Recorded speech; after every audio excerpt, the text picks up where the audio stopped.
বিসমিল্লাহির রহমানির রহিম। কবি নজরুল সরকারি কলেজ ঢাকার একাদশ শ্রেণীর ব্যবসা শিক্ষার শিক্ষার্থীদেরকে আজকের অনলাইন ক্লাসে স্বাগত জানাচ্ছি।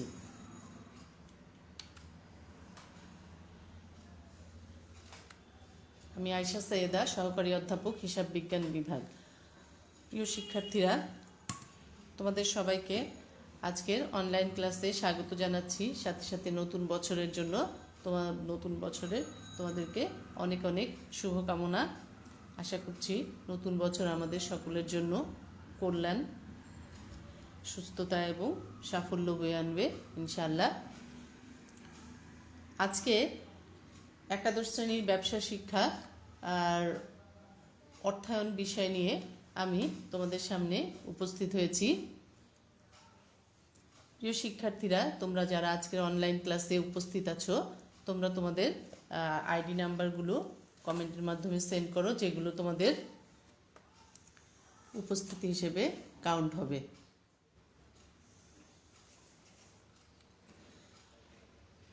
আমরা আজকে অর্থায়ন বিষয়ের অধ্যায় 2, দ্বিতীয় অধ্যায় হবে আসলে এটা, দ্বিতীয় অধ্যায়ের আর্থিক বাজারের আইনগত দিকসমূহ এই বিষয়ে এই অধ্যায়ের লেকচার 2 নিয়ে উপস্থিত হয়েছি। আজকের ক্লাসের পরে তোমরা যে বিষয়গুলো বলতে পারবে সেগুলো হচ্ছে মূলধন বাজার এবং এর কার্যাবলী, শেয়ার বাজার সম্বন্ধে বলতে পারবে, স্টক এক্সচেঞ্জ লিমিটেডের কার্যাবলী সম্পর্কে বলতে পারবে, ঢাকা স্টক এক্সচেঞ্জ কীভাবে আইন প্রণয়ন করে সেই প্রক্রিয়া সম্বন্ধে বলতে পারবে, আর্থিক বাজারের নিয়ন্ত্রক সংস্থা সমূহ কী সেগুলো বলতে পারবে। প্রথমে বলে নিচ্ছি, বিদ্যুৎ বিভ্রাটের কারণে আমাদের 5 মিনিট ক্লাস বিলম্ব হয়েছে, এজন্য সবার কাছে দুঃখ প্রকাশ করছি। তো আমরা আমাদের মূল ক্লাসে চলে যাচ্ছি।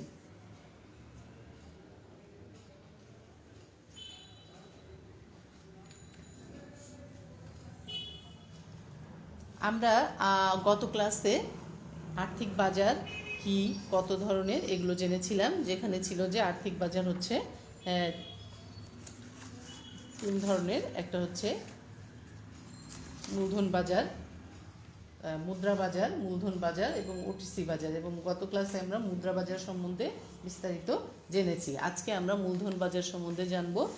আচ্ছা, তো মূলধন বাজার বা শেয়ার বাজার হচ্ছে যে বাজারে দীর্ঘমেয়াদী আর্থিক সম্পদের কেনাবেচা হয়ে থাকে, তাকে মূলধন বাজার বলে।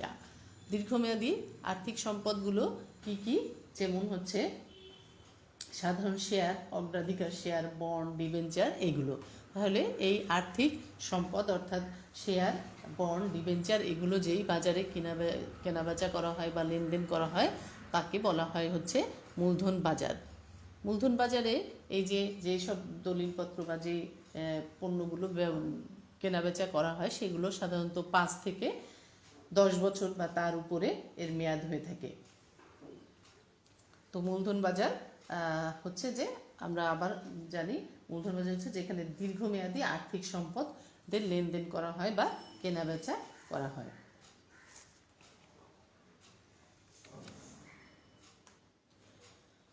এখন আমরা জানব মূলধন বাজারের হাতিয়ার সমূহ বা উপাদান সমূহ কি, অর্থাৎ কি বিষয়গুলো নিয়ে, কি পণ্য নিয়ে বা কি নিয়ে মূলধন বাজারের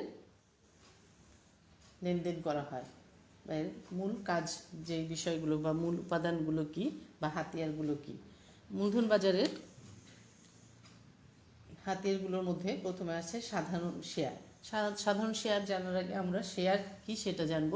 শেয়ার হচ্ছে যে যৌথ মূলধনী যে কোম্পানি আছে বা প্রতিষ্ঠান, সেখানে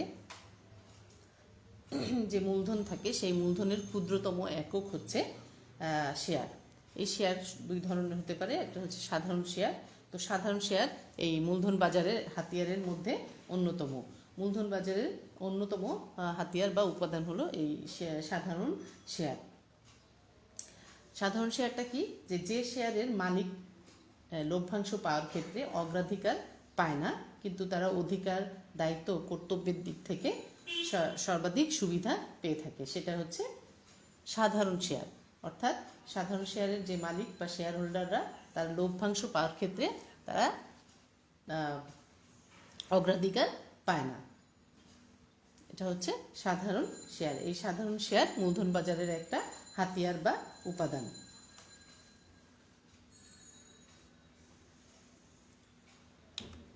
এরপরে আছে অগ্রাধিকার শেয়ার। অগ্রাধিকার শেয়ার কোনগুলো? যে শেয়ারগুলো শেয়ারের মালিকরা লভ্যাংশ পাবার ক্ষেত্রে এবং মূলধন ফেরত পাবার ক্ষেত্রে অগ্রাধিকার পেয়ে থাকে, সেগুলো হচ্ছে অগ্রাধিকার শেয়ার। এটা মূলধন বাজারের আর একটা অন্যতম উপাদান বা হাতিয়ার। বন্ড বা ঋণপত্র। বন্ড বা ঋণপত্র কি? যে যৌথ মূলধনী প্রতিষ্ঠান তাদের যে দীর্ঘমেয়াদী ঋণ সেটা সংগ্রহ করার জন্য এই বন্ড বা ঋণপত্র ইস্যু করে থাকে। অর্থাৎ যৌথ মূলধনী কোম্পানি তাদের দীর্ঘমেয়াদী ঋণ সংগ্রহের জন্য যে ঋণপত্র বা বন্ড ইস্যু করে সেটা হচ্ছে যে দীর্ঘমেয়াদী ঋণ সংগ্রহ করার জন্য এই বন্ড এবং ঋণপত্র ইস্যু করে থাকে। তাহলে মূলধন বাজারের হাতিয়ার বা শেয়ার বাজারের হাতিয়ারগুলো হচ্ছে এটা: সাধারণ শেয়ার, অগ্রাধিকার শেয়ার, বন্ড বা ঋণপত্র। আশা করছি তোমরা মনে রেখেছো এবং বুঝতে পেরেছো। এখন আমরা জানবো যে মূলধন বাজারের কাজগুলো কি কি।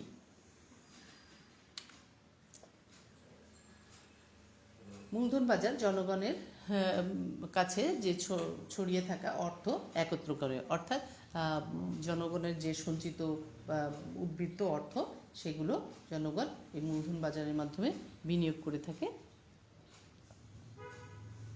বা মূলধন বাজার সেগুলো জনগণের এই উদ্বৃত্ত অর্থগুলো একত্রিত করে। এরপরে আছে জনগণ তাদের যে সঞ্চিত অর্থ শেয়ার বাজারে বিনিয়োগ করে। অর্থাৎ যে এই জনগণের উদ্বৃত্ত বা সঞ্চিত অর্থ শেয়ার বাজারের মাধ্যমে বিনিয়োগ করে থাকে জনগণ। বৈদেশিক মুদ্রা কেনাবেচায় সাহায্য করে এই মূলধন বাজার। দেশের শিল্পায়নে গুরুত্বপূর্ণ সাহায্য করে থাকে।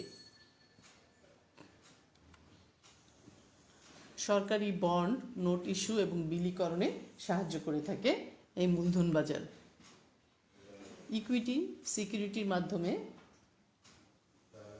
অর্থনীতির উদ্বৃত্ত একক থেকে ঘাটতি এককে তহবিল স্থানান্তরে সাহায্য করে থাকে মূলধন বাজার। তাহলে আমরা জানলাম যে মূলধন বাজারের কি কি কার্যাবলী। এখন আমরা মূলধন বাজারের গঠন দেখব, বা মূলধন বাজারের কি কি কিসের সমন্বয়ে মূলধন বাজার গঠিত সেটা দেখব। মূলধন বাজার ইকুইটি বাজার এবং বন্ড বাজারের সমন্বয়ে মূলত মূলধন বাজার গঠিত। তো আমরা এখন দেখি এই ইকুইটি বাজার কি।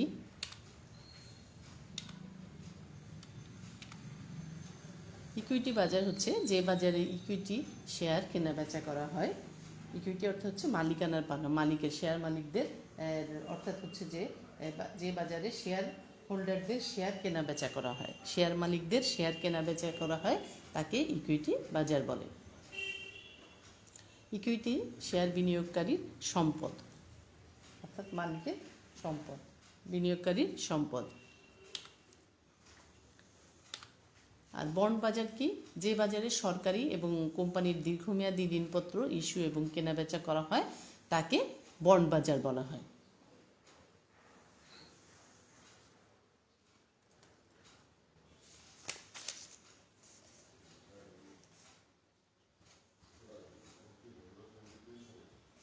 ইকুইটি বাজার এবং বন্ড বাজার সম্বন্ধে আমরা জানলাম। এখানে আরেকটা বিষয় হচ্ছে যে বন্ড বাজার আমি বলছি যে সরকারি এবং কোম্পানির দীর্ঘমেয়াদী ঋণপত্র কেনাবেচা করা হয়। সরকারি ঋণপত্রগুলো কি? সরকারি ঋণপত্র হচ্ছে যে সরকার যে ঋণপত্রগুলো ইস্যু করে সেগুলো, যেমন ট্রেজারি বন্ড এইগুলো। আর ঋণপত্র কোনো কোম্পানির দীর্ঘমেয়াদী ঋণপত্র যেগুলো, সেগুলোকে বলা হয় হচ্ছে কর্পোরেট বন্ড। যেমন হচ্ছে যে বিভিন্ন বড় বড় কোম্পানি, যেমন স্কয়ার, এবি কোম্পানি, এরা যেই ঋণপত্রগুলো ইস্যু করে সেগুলোকে কর্পোরেট বন্ড বলা হয়।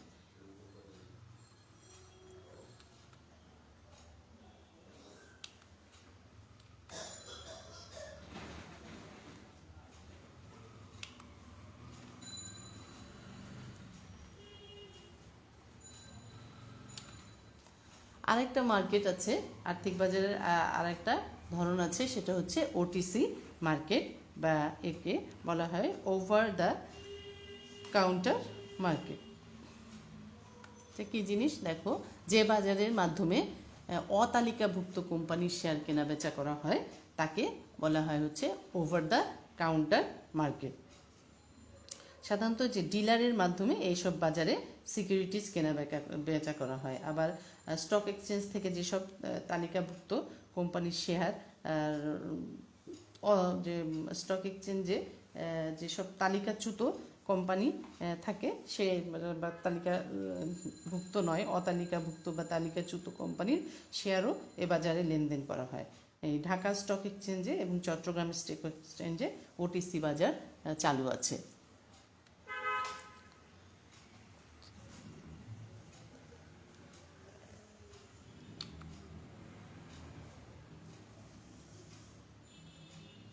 তো আমরা এখন শেয়ার বাজার বা মূলধন বাজার সম্বন্ধে ডিটেলস জানব।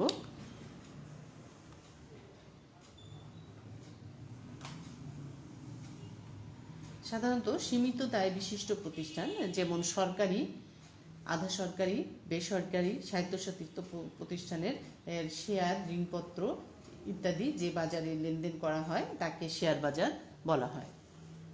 অর্থাৎ যে প্রতিষ্ঠানের শেয়ার ইস্যু করে মূলধন সংগ্রহের যে বাজার, যে কোনো কোম্পানির শেয়ার ইস্যু করে মূলধন সংগ্রহের যে বাজার, সেই বাজারকে আমরা বলছি শেয়ার বাজার।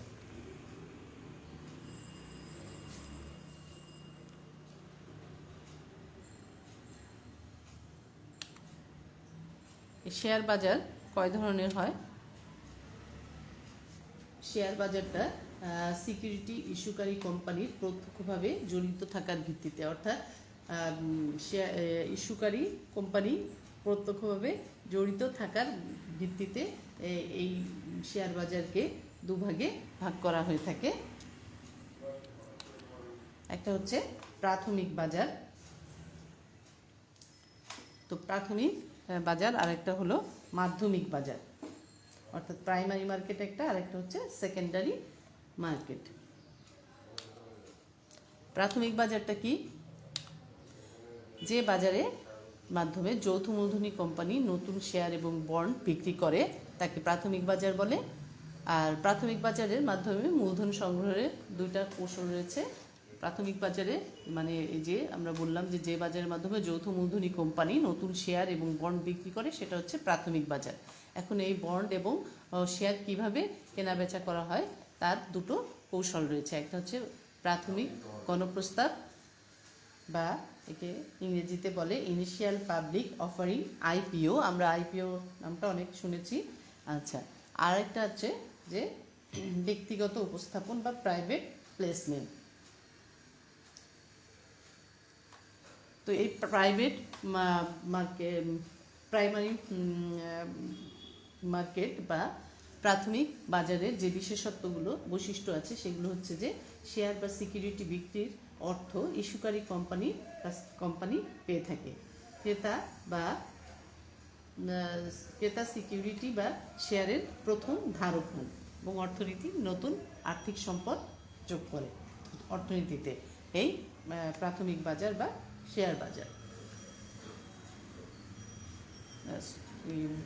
শেয়ার বাজারের যে ধরন প্রাথমিক বাজার। তো প্রাথমিক বাজারে দুইভাবে এই শেয়ার ইস্যু করা হয়। একটা হচ্ছে আইপিও বা ইনিশিয়াল পাবলিক অফারিং, আরেকটা হচ্ছে প্রাইভেট প্লেসমেন্ট বা ব্যক্তিগত উপস্থাপন। এরপরে আসো মাধ্যমিক বাজার বা সেকেন্ডারি মার্কেট।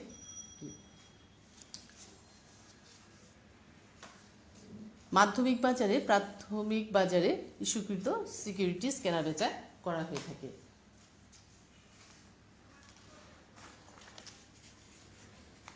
অর্থাৎ যে প্রাথমিক বাজারে যে শেয়ারগুলো প্রথমবার ইস্যু করা হয় সেগুলো বিনিয়োগকারীর কাছ থেকে যদি ক্রয় করা হয় সেটা হচ্ছে মাধ্যমিক বাজার।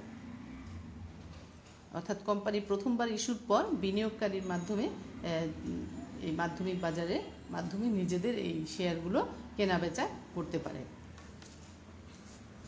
যেমন বলা যায় যে মনে করো যে জনতা টেক্সটাইল লিমিটেড 5 বছর আগে মূলধন বাজারে সাধারণ শেয়ার বিক্রি করেছিল। এখন আমরা যদি কোনো একজন স্টক ব্রোকার অর্থাৎ যিনি বিনিয়োগ কমিশনের বিনিময়ে শেয়ার ক্রয় বিক্রয় করে দিতে সহায়তা করেন, এমন স্টক ব্রোকারের মাধ্যমে এই জনতা টেক্সটাইলের পূর্বের ইস্যুকৃত শেয়ার আমরা কোনো বিনিয়োগকারীর কাছে ক্রয় করা হয়, সেটা হবে সেকেন্ডারি মার্কেট বা মাধ্যমিক বাজারের লেনদেন।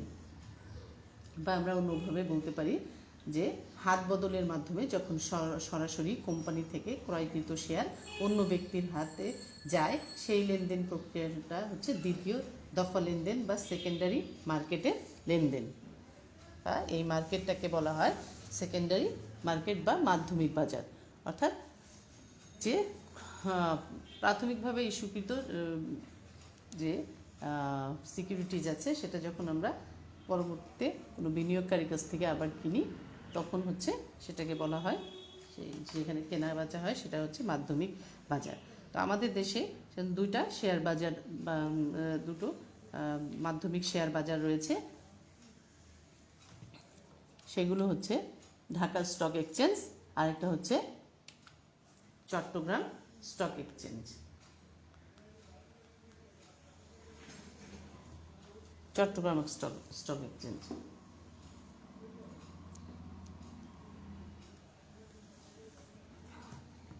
তো এখন আমরা ঢাকা স্টক এক্সচেঞ্জ সম্বন্ধে জানব। ঢাকা স্টক এক্সচেঞ্জ লিমিটেড বা এটাকে সংক্ষেপে বলা হয় কি ডিএসই।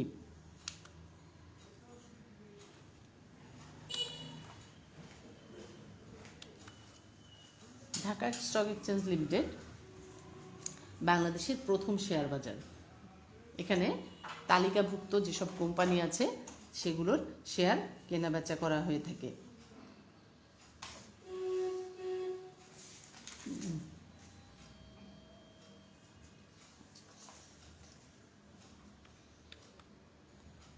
ঢাকা স্টক এক্সচেঞ্জের উৎপত্তি এবং ক্রমবিকাশ সম্বন্ধে আমরা জানব।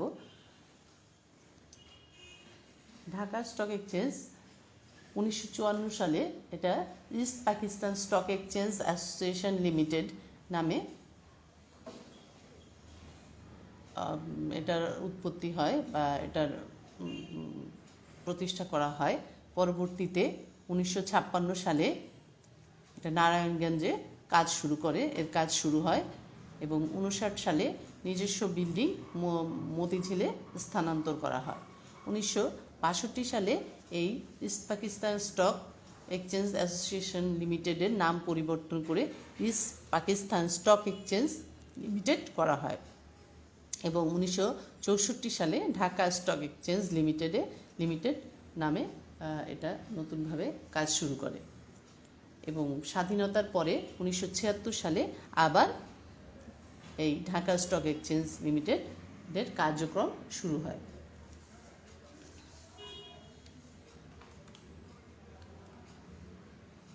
আমরা ঢাকা স্টক এক্সচেঞ্জের বিষয়ে আরও বিস্তারিত জানব। এর গঠন। ঢাকা স্টক এক্সচেঞ্জ লিমিটেড হচ্ছে একটা পাবলিক লিমিটেড কোম্পানি। এটা 1913 সালের কোম্পানি আইন দ্বারা গঠিত এবং বর্তমানে যেটা 1994 সালের কোম্পানি আইন সেটা দ্বারা পরিচালিত।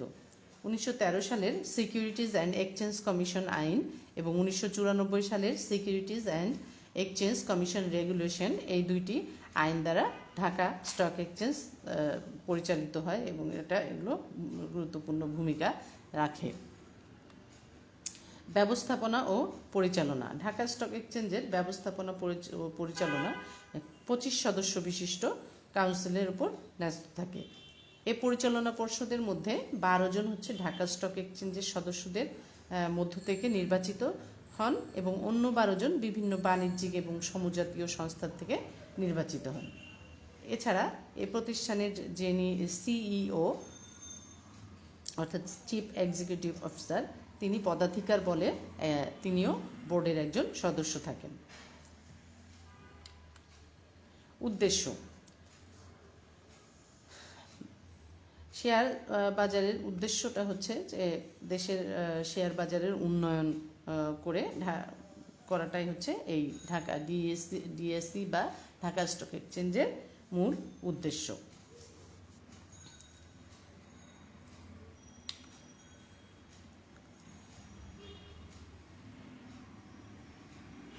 আমরা এখন ঢাকা স্টক এক্সচেঞ্জের কার্যাবলীগুলো জানব।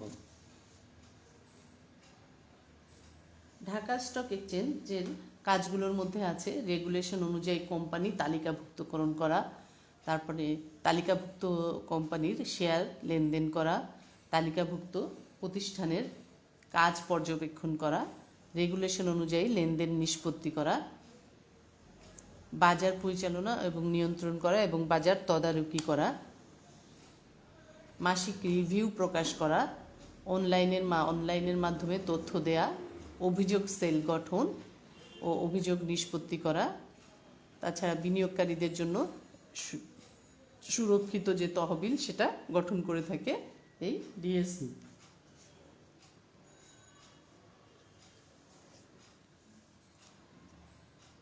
আমাদের দেশের আর একটা মাধ্যমিক শেয়ার বাজার আছে যেটার নাম হচ্ছে Chittagong stock exchange.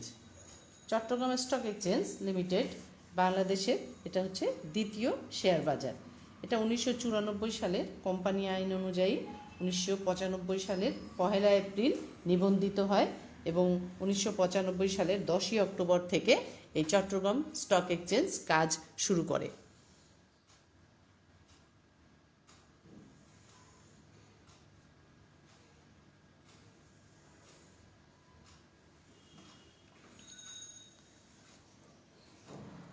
Chittagong stock এক্সচেঞ্জের যেসব কাজগুলো হয়ে থাকে সেগুলোর মধ্যে আছে যে রেগুলেশন অনুযায়ী কোম্পানি তালিকাভুক্তকরণ করে, তালিকাভুক্ত কোম্পানির শেয়ার লেনদেন করে, তালিকাভুক্ত প্রতিষ্ঠানের কাজ পর্যবেক্ষণ করে, রেগুলেশন অনুযায়ী লেনদেন নিষ্পত্তি করে এবং বাজার পরিচালনা ও নিয়ন্ত্রণ করে এবং বাজার তদারক করে থাকে।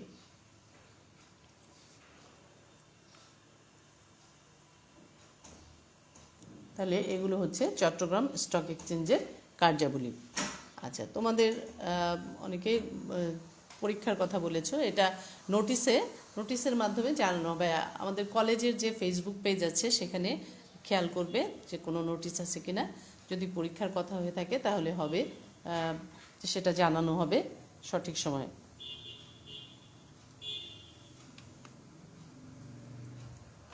এই যে আমরা এই মাধ্যমিক বাজার দুটোর কথা বললাম, ঢাকা স্টক এক্সচেঞ্জ এবং চট্টগ্রাম স্টক এক্সচেঞ্জ, এই বাজার বা এই ডিএসসি এবং সিএসই এই দুটোকে নিয়ন্ত্রণ করে যে প্রতিষ্ঠান বা যে অর্গানাইজেশন, সেটা হচ্ছে Bangladesh securities and exchange commission, অর্থাৎ ঢাকা বিএসইসি।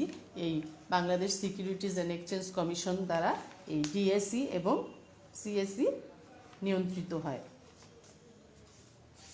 এখন আমরা জানব যে বিএসইসির আইন প্রণয়ন প্রক্রিয়া, কিভাবে আইন প্রণয়ন করে থাকে।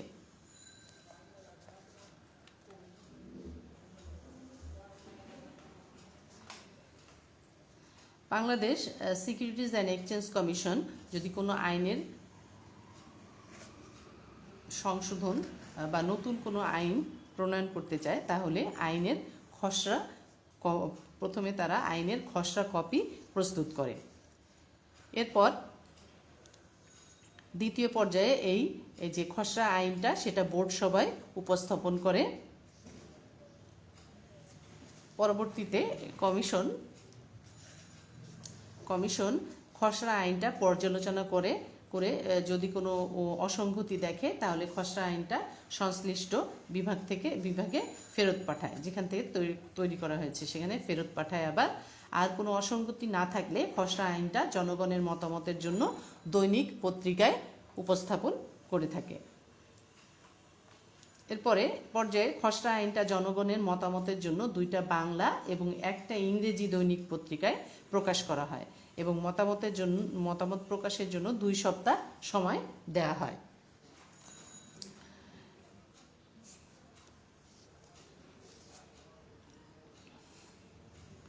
এরপরে জনগণের মতামত পাওয়ার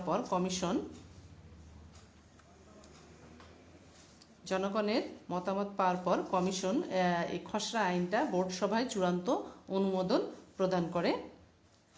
পরবর্তীতে আইনটি সংসদীয় কমিটিতে প্রেরণ করা হয়। সংসদীয় কমিটিতে অনুমোদনের পর রাষ্ট্রপতির কাছে প্রেরণ করা হয় এবং মহামান্য রাষ্ট্রপতি অনুমোদনের পর আইনটি গেজেট আকারে প্রকাশিত হয় এবং চূড়ান্ত আইনে এটা পরিণত হয়। তাহলে এটা হলো Bangladesh securities and exchange commission বা বিএসইসির আইন প্রণয়নের প্রক্রিয়া।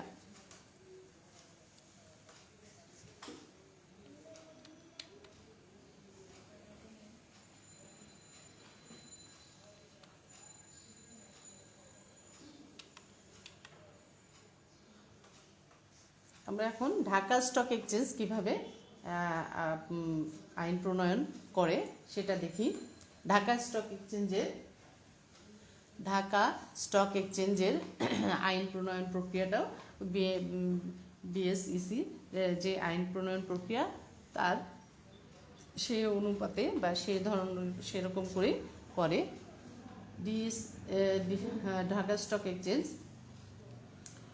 পুঁজিবাজারকে স্থিতিশীল রাখার জন্য কোনো আইন প্রণয়ন যদি দরকার হয় ঢাকা স্টক এক্সচেঞ্জের, তখন ঢাকা স্টক এক্সচেঞ্জের আইন বিভাগ সংশ্লিষ্ট বিভাগের সহায়তায় আইনের একটা খসড়া তৈরি করে। পরবর্তীতে এসে এই খসড়া বিধিটি ঢাকা স্টক এক্সচেঞ্জের বোর্ড সভায় উপস্থাপন করা হয়। এরপরে এই বোর্ড পর্যায়ে পরবর্তী পর্যায়ে বোর্ড পর্যালোচনার জন্য অনুমোদন দিয়ে থাকে। পরবর্তীতে খসড়া যে বিধিটা সেটা অনুমোদনের জন্য বাংলাদেশ সিকিউরিটিজ অ্যান্ড এক্সচেঞ্জ কমিশনে প্রেরণ করা হয়ে থাকে। বাংলাদেশ সিকিউরিটিজ অ্যান্ড এক্সচেঞ্জ কমিশনের অনুমোদনের পর খসড়া যে বিধিটা সেটা সংসদীয় কমিটিতে প্রেরণ করা হয়ে থাকে। সংসদীয় কমিটির অনুমোদনের পর খসড়া বিধিটি মহামান্য রাষ্ট্রপতি বরাবর প্রেরণ করা হয়। মহামান্য রাষ্ট্রপতির অনুমোদনের পর এই বিধিটি গেজেট আকারে প্রকাশ হয় এবং চূড়ান্ত আইনে পরিণত হয়। তাহলে ঢাকা স্টক এক্সচেঞ্জের আইন প্রণয়ন প্রক্রিয়াও আমরা জানলাম।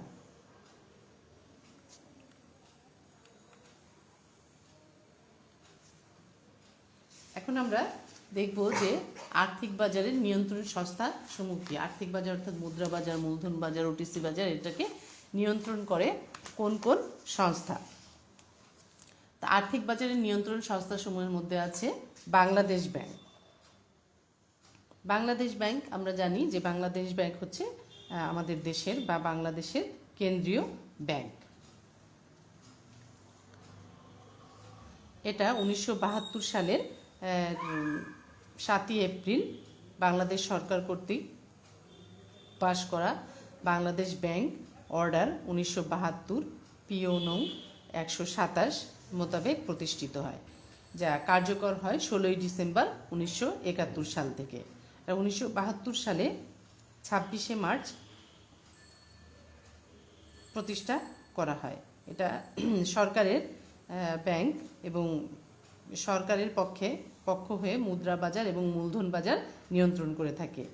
এছাড়া বাংলাদেশ ব্যাংক সব অন্য সব বাণিজ্যিক ব্যাংকের অভিভাবক হিসেবেও কাজ করে থাকে।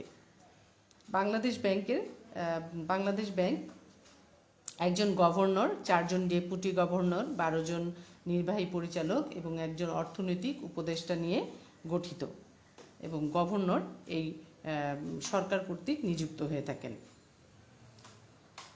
বাংলাদেশ ব্যাংকের কাজগুলোর মধ্যে আছে, বাংলাদেশ ব্যাংকের প্রধান কাজ হচ্ছে নোট ইস্যু এবং মুদ্রা প্রচলন করা, এবং যেটা জানলাম আমরা যে মুদ্রা বাজারের অভিভাবক হিসেবে মুদ্রা ক্রয় ক্ষমতা সংরক্ষণ এবং ঋণ নিয়ন্ত্রণ করে থাকে। এছাড়া মূল্যস্তর স্থিতিশীল রাখে। সরকারের ব্যাংক হিসেবে বাংলাদেশ ব্যাংক ঋণ দেয়া ছাড়াও ঋণের তদারকি করে থাকে। এগুলো হচ্ছে বাংলাদেশ ব্যাংকের কাজ। তাহলে বাংলাদেশ ব্যাংক সম্পর্কে আমরা জানলাম। এরপরে Bangladesh securities and exchange commission.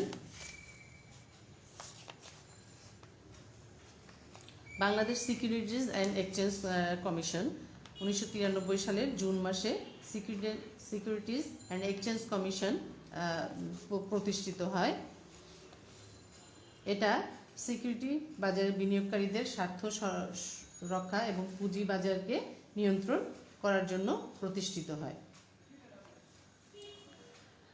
একজন চেয়ারম্যান, 2 জন সার্বক্ষণিক সদস্য এবং অর্থ মন্ত্রণালয় ও বাংলাদেশ ব্যাংক কর্তৃক মনোনীত 2 জন খণ্ডকালীন সদস্যের সমন্বয়ে এই কমিশন গঠিত হয়ে থাকে। পরে আছে বীমা উন্নয়ন ও নিয়ন্ত্রণ কর্তৃপক্ষ।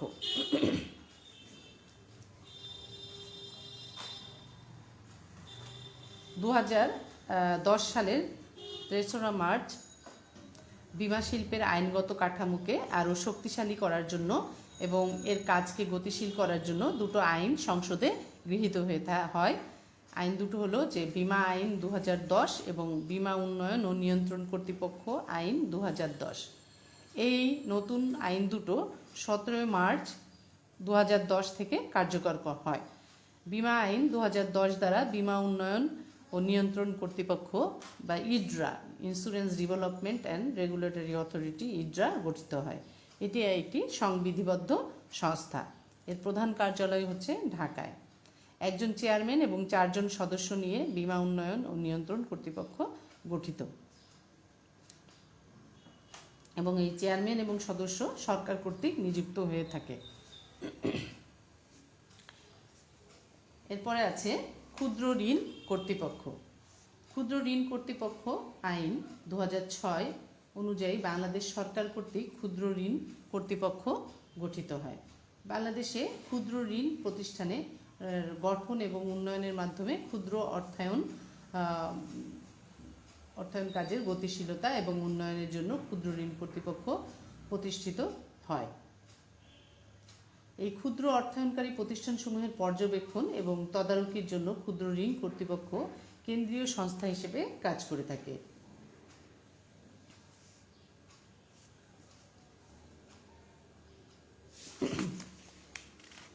তাহলে বাংলাদেশের বা আর্থিক বাজারের যে নিয়ন্ত্রক সংস্থাসমূহ সেগুলো হচ্ছে Bangladesh bank, Bangladesh securities and exchange commission, বীমা উন্নয়ন ও নিয়ন্ত্রণ কর্তৃপক্ষ এবং ক্ষুদ্র ঋণ ও ঋণ কর্তৃপক্ষ।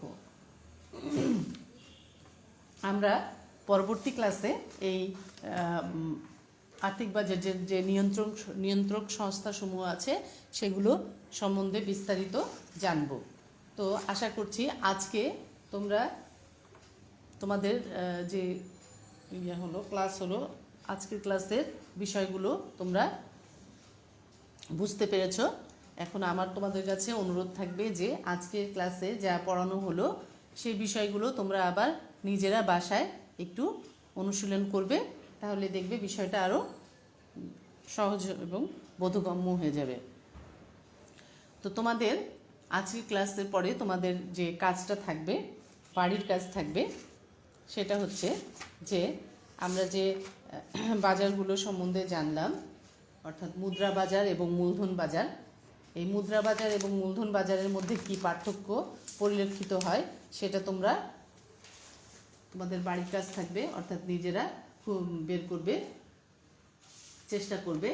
আর একটা হচ্ছে প্রাথমিক বাজার এবং মাধ্যমিক বাজার। এই প্রাথমিক বাজার এবং মাধ্যমিক বাজার কি, এবং প্রাথমিক বাজার ও মাধ্যমিক বাজারের মধ্যে কি পার্থক্য পরিলক্ষিত হয়, সেগুলো তোমরা বাড়ির কাজ হিসেবে তৈরি করবে।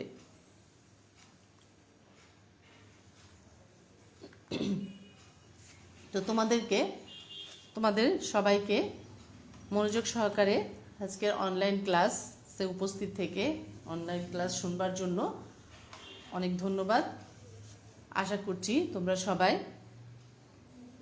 ভালো আছো, সুস্থ আছো এবং ভালো থাকবে, সুস্থ থাকবে, নিরাপদে থাকবে এবং তোমাদের জন্য আয়োজিত অনলাইন ক্লাসগুলো সঠিকভাবে অনুসরণ করে তোমাদের লেখাপড়াকে এগিয়ে নিয়ে যাবে। সবার জন্য আবারও শুভকামনা। নতুন বছর তোমাদের জন্য কল্যাণ বয়ে আনুক, সাফল্য বয়ে আনুক। তোমরা সুস্থ থাকো, নিরাপদ থাকো এবং তোমাদের জন্য অনেক অনেক শুভকামনা রইল।